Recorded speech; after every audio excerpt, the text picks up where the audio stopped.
घाणेरडं राजकारण, एवढं गलिच्छ राजकारण कधीही महाराष्ट्रात झालं नव्हतं, देशात झालं नव्हतं. तेवढं आज आपण पाहत आहोत. पण अजूनही भाजपा नोटबंदीवर बोलायला तयार नाही, जीएसटी बोलायला तयार नाही, 15 लाखाचं जे खाते देणार त्याच्यावर बोलायला तयार नाहीये, प्रधानमंत्री आवास योजना असेल त्याच्यावर बोलायला तयार नाहीये. नेमकं 10 वर्षात भाजपाने केलं काय देशासाठी आणि महाराष्ट्रासाठी हे अजून बोलत नाही तयार.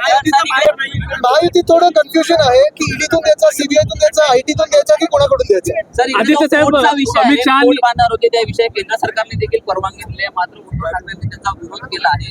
काय आमची भूमिका प्रत्येक ठिकाणी स्पष्ट असते. मग नाणार असो, बादशाह असो, वाढवण असो, आम्ही स्थानिक जनतेच्या सोबत उभे राहणार, म्हणजे राहणार, भूमिपुत्रांच्या सोबत राहणार. इथे बाहेरच्या ठेकेदारांना येऊ देणार. मला वाटतं म्हणूनच सगळे नेते भाजपचे इथे एवढ्या वेळ येतात. त्यांना माहिती आहे की महाराष्ट्राला गेल्या 2-2.5 वर्षात महाराष्ट्राने जो अन्याय सहन केलेला आहे, अन्याय पाहिलेला आहे भाजपाकडून, तो आता आम्ही सहन करणार नाही. त्या रेवण्णावर काय बोललेत? रेवण्णाचं आपण पाहिलं असेल कर्नाटकामध्ये, त्याच्यासाठी भाजपचे सर्वोच्च नेत्यांनी जाऊन प्रचार केला. ते कुठे जर्मनीला पळालेले. एक तरी अजून काही भाजपाकडून कोणी काही बोललंय का? त्यांच्यावर तर आरोप झालेत, केसेस झालेत.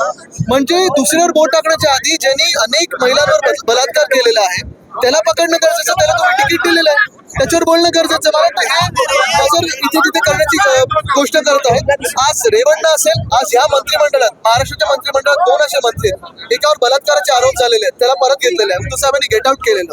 दुसरे मंत्री आहेत असे ज्यांनी सुप्रियतेनं अनेकदा शिव्या दिलेल्या आहेत, त्यांना देखील मंत्रिमंडळात घेतलेले आहे. दक्षिण मध्य मुंबईमध्ये देखील असेच आरोप एका उमेदवार झाले. कदाचित ते महाराष्ट्राचे रेवण्णा म्हणून निघू शकतील. अजून कोण काय बोलतंय भाजपत?